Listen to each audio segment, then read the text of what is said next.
Good girl, come. Hey! Oh, wow, that was nice. Good. Stay. Break. Good Yay, girl. Nova. Nice job, Nova. Good girl. Little puffball running Very around good. here. Let's go back this. See if she's paying attention. She is. Good girl. Well, she did have training before. Was she off leash trained? Did she have recall? I asked them if they let her off leash, and they were like, if it's any place new or any distractions, absolutely not. Oh. They were holding on to her for dear life at the drop off. Really? Yeah. All right. Gail, she's being so good right now. She's checking in on us. She's making sure she's not just doing her own thing. She knows we're going together. Yesterday, when I let her out, first thing, I couldn't set her up to make the mistake to go out the threshold because she had a previous board and train, and they must have did the same thing because we all do that stuff. So she sat, and I said, okay, can't get her where I usually get most dogs. I release her. She goes out. She takes off. She goes right down the stairs. She's not even paying attention to me. She's running. I wouldn't say she's running away from me. She's just going on her own, Check stuff out. She's going on her own adventure. Yeah. So I was able to correct her there and recall her, and then reset to teach her that mentality that you just went into, that equals correction and recall. That it's a mentality of checking out and saying, I'm going to be independent now. And so that's what we're out here doing today. We're out here. If she's not going independent, spider web in my face. If she's not going into that mode of trying to run away or leave our direction, I'm not going to recall her today. I want to simply teach her, if you're following the pack, you're all good. If you're following direction. It's when you try to leave us is when you're going to get corrected and recalled. Then when she's past that, we'll do more with her. We'll expect more, do more drills with her. But look, we slow down. What does she do? Good. Good Like, I didn't say girl. anything to her. Good girl. She's doing that on her own.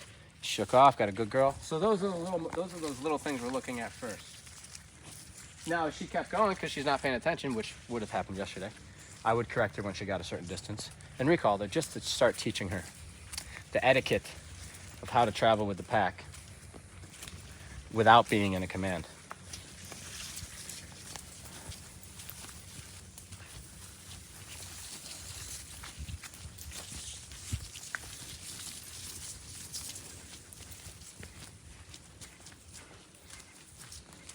It's amazing how doing this stuff makes the dog want to be with you. Like even dogs who are runners, who run away.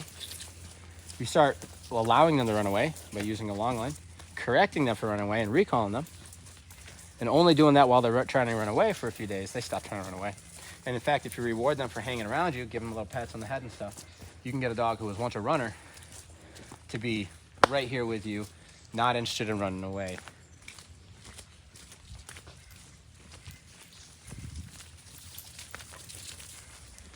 But you know why that's hard to do at home? Is because you gotta let the dog run away, or at least feel like they're running away. And be prepared to deal with it when they do. You okay, honey? Good girl. There's a turtle. Where? I see this little one all the time. Oh, yeah. He's actually a big boy, or she. Oh. He's got a bug in his mouth. Is that a See all these worms around him? Penguin That's what he's turtle? eating. Pick him up. He hissed at you. Yeah, look, he's got a He's snail eating. in his mouth. He's so cool. He's heavy. Pick him up. No, you let him eat today. Bye, bud. He found all those snails. So while we stopped to look at that turtle, though, she stopped. Yep. And then when we started walking, she started walking. So these are good signs.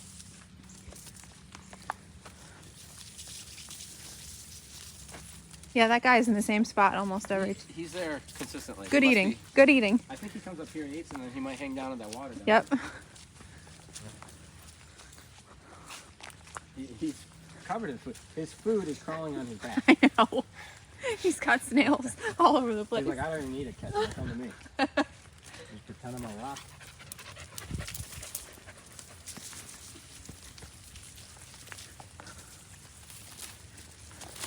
The next step to this is to go out with her, and this will happen tomorrow if the weather's good, and we'll do the same thing, except this time in the field, there will be a Dog. and a person. Yep. It's a setup. We're setting this up, and we're going to see how she responds to a stranger out in the field. The rules of this that we're teaching her, that hopefully people understand out there in video land. Whoops, I got caught. The rule is we want our dogs to believe that they're not allowed to go up on strangers, people or dogs. So if somebody comes into the environment, we want them to have the belief that they're not allowed to go up on it, okay? Unless somebody offers them to, unless their handler offers them to or their owner, they're not allowed to. So we're gonna start shaping that belief by bringing her out to the field, allowing her to make the errors of running up on strangers and dogs, get the aversives tied to that, until she says to herself, when we do these setups, that I'm going to avoid strangers and dogs, I'm going to listen to my handler. Once she gets there, then we bring her off property and start to generalize it. That's a very important belief for these dogs to have. If they think everything that they desire is for them and they're allowed to go up and say hi to a stranger on their own without permission, and they're allowed to go see other dogs, then it's going to be a hassle to bring them outside. Come on, honey. She did really good. Let's bring her in and give her a blow dryer with her. Give her a drying off with that blow dryer she came with. And we'll see how she does today.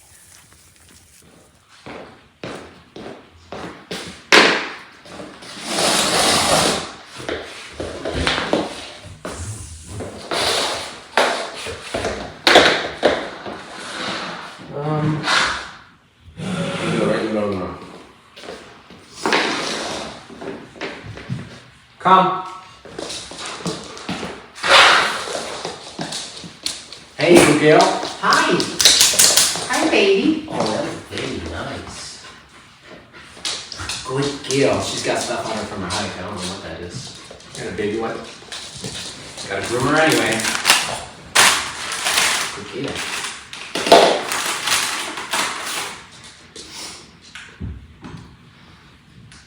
Looks like she got some berries on her from the woods.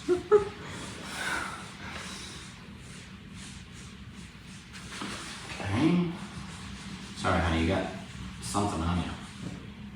I don't know what this is. Can you imagine what we look like to the turtle approaching it? That's what I was thinking earlier. Is Like huge beasts. Jules, I have no idea what this orange stuff is, but it is not coming out right now. It wasn't coming out later. Yeah. For now, we're gonna work on the bow right here. Now, those of you who are just tuning in, whoops, we'll wait till the camera's back on. For those of you who haven't watched the previous video with my friend here, Nova, she's aggressive towards the blower. So the hair dryer that her owners have purchased her, it's a very nice unit, especially for a dog who has hair like this. Problem is that she'll try to bite when you use it. So I'm hoping we're gonna put it on her today, and I'm hoping that she doesn't bite at it, based off from our relationship so far, the past few days she's been here. But if she does, I'm hoping that if I tell her no and I correct her, that she stops. That's where I'm hoping my relationship has got me, but we'll see. We're getting her collar on properly. Good girl, Nova. Good girl. All this hair makes it a unique challenge to actually even get a collar on. There you go. Make sure you have contact. Luna's gonna double down. Is she? Oh, nice. If you hear any banging or anything, or people, it's our contractors upstairs working on our wood stove.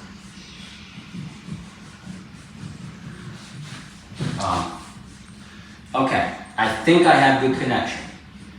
So we will move forward.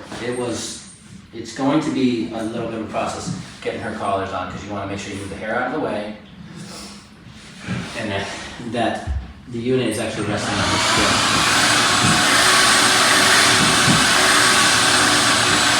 Didn't know they were going to be vacuuming today.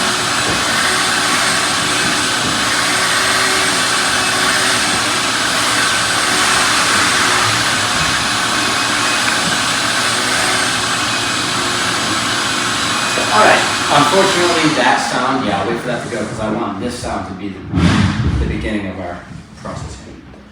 Good girl.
I didn't actually use the collar because I was adjusting the number, but I didn't actually use it.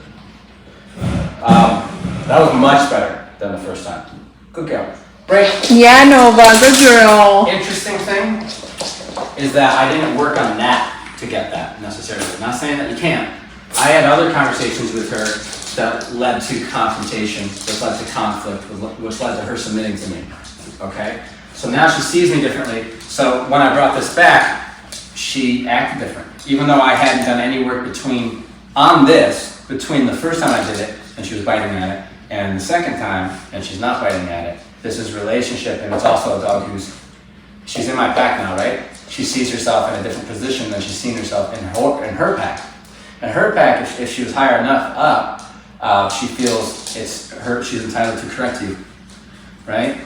When you are doing something that she doesn't like.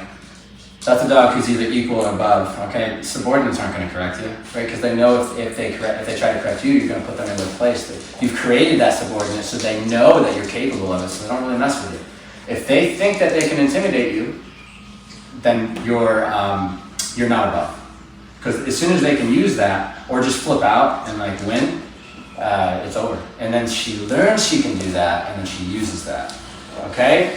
What she's learned here is using her teeth with equal and aversive that is way more aversive than this air will ever be. This is like a tickle. This doesn't hurt.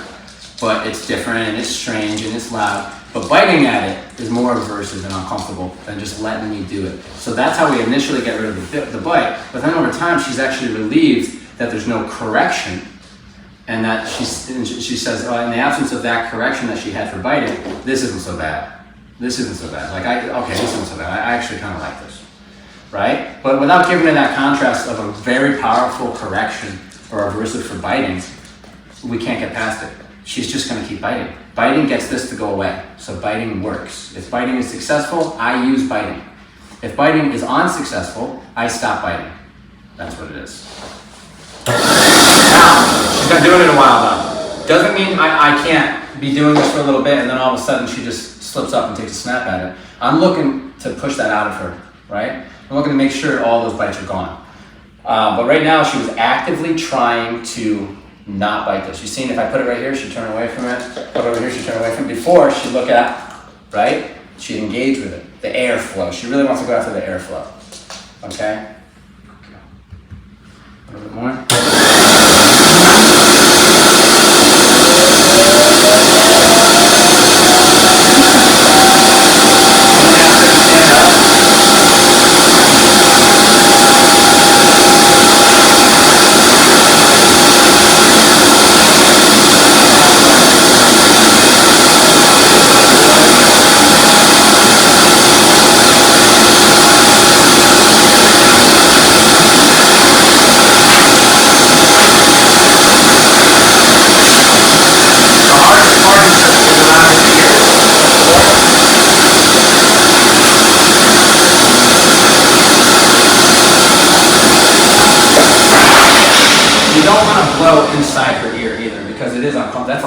lot of air. The pressure of that is insane. So as I'm doing it, I will block the ear, but I will go by the ear and make sure I can get this part of the face and I can get this part of the neck that we're gonna need to get, but I'm not gonna blow it inside her ear. That will hurt. That might be uncomfortable. And I know she was reacting to that because when I was doing it, good girl. When I was doing it before, as soon as I got to about right here, she doesn't want it to go on her face. So this right here, I'm just gonna ask her to not do that. Good girl. Good girl. Yay. That was very good girl. Break. Yum. Yeah.